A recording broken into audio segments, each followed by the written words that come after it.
Ugandan authorities on Saturday imposed a travel lockdown on 2 Ebola-hit districts as part of efforts to stop the spread of the contagious disease. The measures announced by President Yoweri Museveni mean residents of the central Ugandan districts of Mubende and Kassanda can't travel into or out of those areas by private or public means. Cargo vehicles and others transiting from Kampala, the capital, to southwestern Uganda are still allowed to operate, he said. All entertainment places, including bars, as well as places of worship are ordered closed, and all burials in those districts must be supervised by health officials, he said. A nighttime curfew also has been imposed. The restrictions will last at least 21 days. These are temporary measures to control the spread of Ebola, Museveni said. Ebola has infected 58 people in the East African country since September 20, when authorities declared an outbreak. At least 19 people have died, including 4 health workers.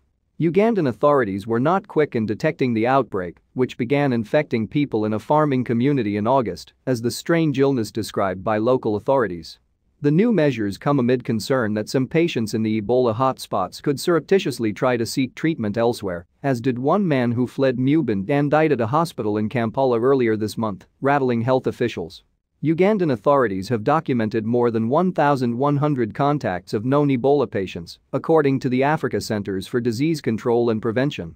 The Sudan strain of Ebola, for which there is no proven vaccine, is circulating in the country of 45 million people. Ebola, which manifests as a viral hemorrhagic fever, can be difficult to detect at first because fever is also a symptom of malaria.